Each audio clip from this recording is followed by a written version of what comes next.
I was born on September 16th, 1999 as Aspen NICOLE. As a kid, I was always very tomboyish. I was really into sports, roughhousing. I was always getting into trouble. You name it, I was in there getting my hands dirty. Even online, I would portray myself as a guy, and I would use a fake name whenever I could just to avoid being seen as a girl. And I was really proud of that. I really liked it when people called me a tomboy. I liked it when I fit in with the boys more than the girls around me. I just preferred it when I was viewed as masculine rather than feminine. That was true all the way through my childhood, and then when I got into middle school, I started facing pressure from my peers and my family to be more feminine, so I started to try and fit in more. I would wear, whatever girly clothes I could stand wearing while still being comfortable. I tried to start wearing makeup and it went horribly, and I started straightening my hair, but it always felt wrong. I never felt comfortable or like I was being 100% me.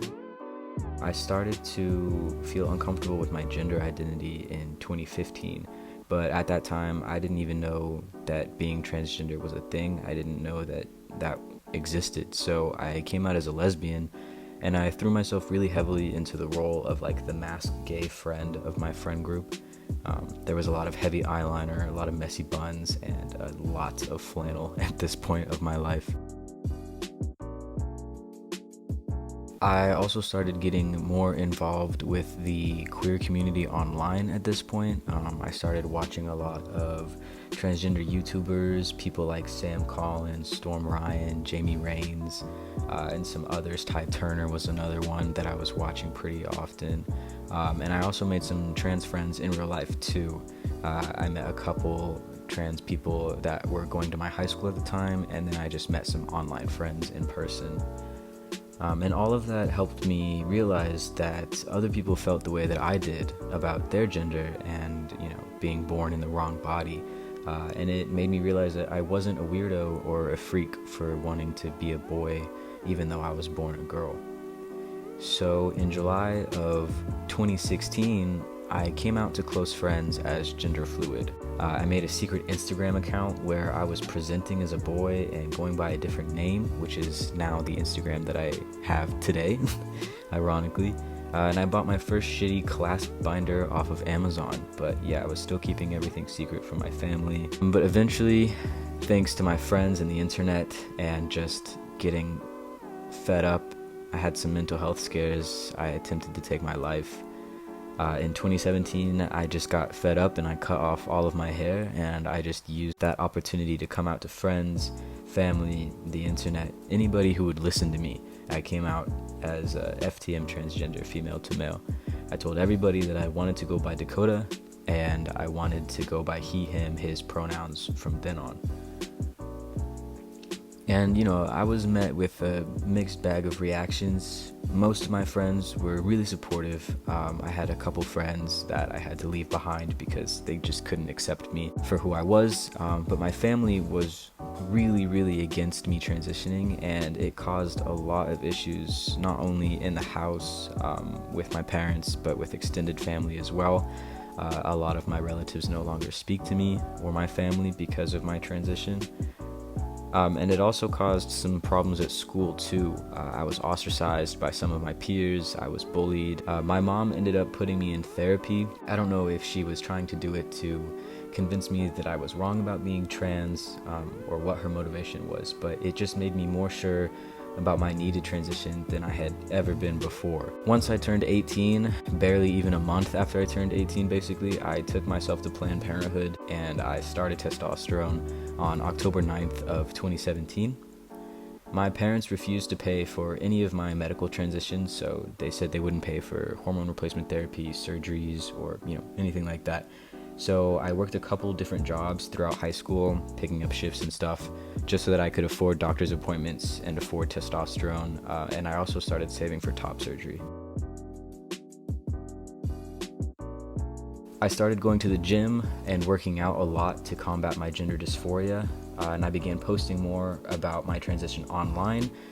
on the Instagram account that I had created when I first came out as gender fluid, and then I also started posting transition updates on YouTube as well, voice updates, daily vlogs and stuff like that. And I did actually create a pretty nice community online with a lot of other young queer people, and that was really nice, making new friends and talking to people about my experiences. In August of 2018, I moved out of my hometown and moved down to the Austin, San Marcos area for college, where I started attending Texas State University.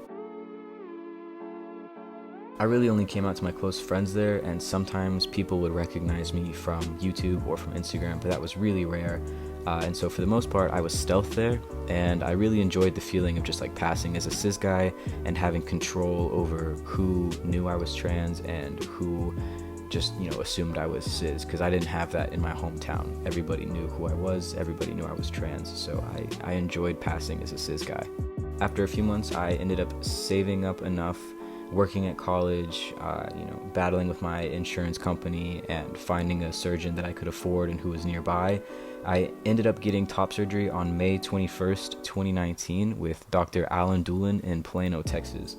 The total cost of that surgery was $6,750, and that doesn't include like aftercare supplies like medications or anything like that.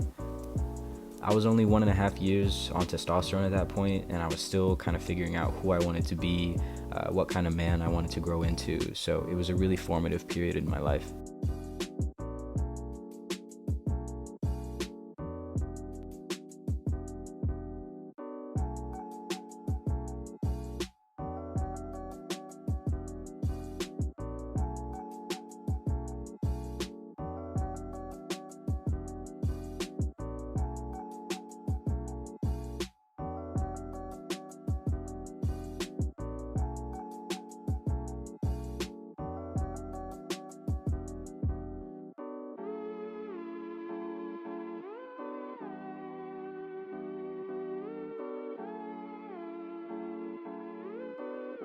Not long after, in December of 2019, I flew out to Italy and met my long-distance girlfriend, who I had been dating for 6 months at the time, and it felt like the whole world opened up around me, and I realized like just how much life I hadn't experienced yet, and how different things were in other parts of the world, and it just really opened my eyes.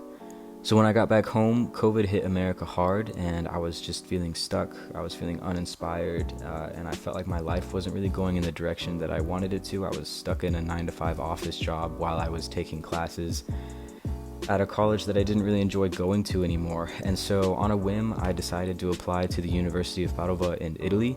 I didn't really think I would get in because it's ranked as one of the top 100 global universities, but they accepted my application first try. And I just made the split-second decision to move from Texas to Italy and attend the University of Padova's bachelor program in psychology.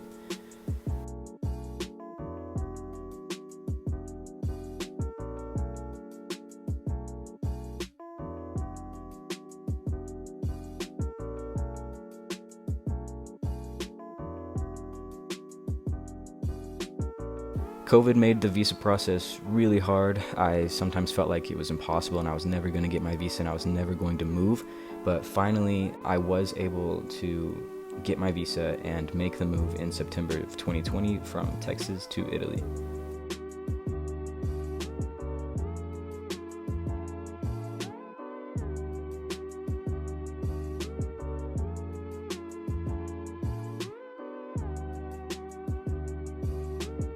And flash forward to now, August 2021, I'm almost 4 years on testosterone. I'd passed 2 years post-op top surgery just a couple months ago. I still have a lot of growing to do, but I know that if I hadn't started transitioning when I did, I wouldn't be alive to experience everything that I do today. I'm very grateful for my experience. I'm very thankful that I was able to transition when I did and how I did.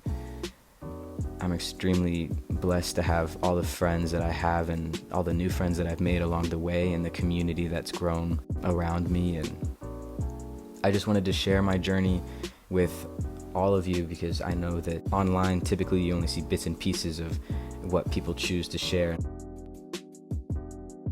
And I just wanted to share the whole journey with you guys. And I just wanted to say that if you're a young queer kid who's struggling right now, keep your head up and trust me when I say that things really do get better.